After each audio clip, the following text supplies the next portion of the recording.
Hello అందరికీ. Welcome to Jodhpur. నేనైతే ఫ్రెండ్స్‌తో ట్రిప్ ప్లాన్ చేశాను. అండ్ క్లైమేట్ మార్నింగ్ అంతా వేడిగా ఉంటది కాబట్టి ఈవినింగ్ బయటికొచ్చాము. రాగానే ఇలా క్యామెల్ కనిపించేసరికి నాకు రాజస్థాన్ వైబ్ అయితే స్టార్ట్ అయిపోయింది. సో, ఫస్ట్ అయితే మేము మెహరాంగఢ్ ఫోర్ట్ చూడ్డానికైతే ఎళ్ళాము.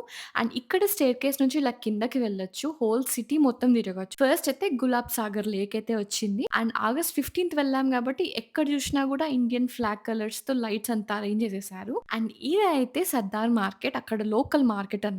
మొత్తం మీరు లోకల్ షాపింగ్ చేయొచ్చు. నెక్స్ట్ డే జన్మాష్టమి ఉంది కాబట్టి సో, జన్మాష్టమికి కావాల్సినవన్నీ ఇలా బయట పెట్టి అమ్ముతున్నారు. చూడ్డానికి చాలా బాగా అనిపించింది. మార్కెట్ నుంచి స్ట్రెయిట్‌గా నడుచుకొని వెళ్తే స్టెప్ వెల్ కెఫే వచ్చింది. ఈ కెఫేకి స్టెప్ వెల్ అని పేరు ఎందుకొచ్చిందంటే కెఫేకి అపోజిట్‌లో స్టెప్ వెల్ ఉంటది. ఇది 1740లో కన్‌స్ట్రక్ట్ చేశారంట. ఇది కెఫే చూసారా ఎంత గ్రాండ్‌గా ఉందో. ఇక్కడ చూసిన బ్లూ కలర్‌తో పెయింటింగ్స్ ఏసారు వాల్స్‌కి. అండ్ మొత్తం స్టోన్ వాల్సే. బ్రిక్ వాల్స్ అస్సలు కనిపించదు. బ్యూటిఫుల్ బ్లూ సిటీని చూసిన తర్వాత వచ్చిన దాన్నే స్టెప్స్ ఎక్కి వెళ్దాం అనుకోని ఎక్కామా, ఎక్కేసరికి నాకైతే దేవుడు కనిపించాడు.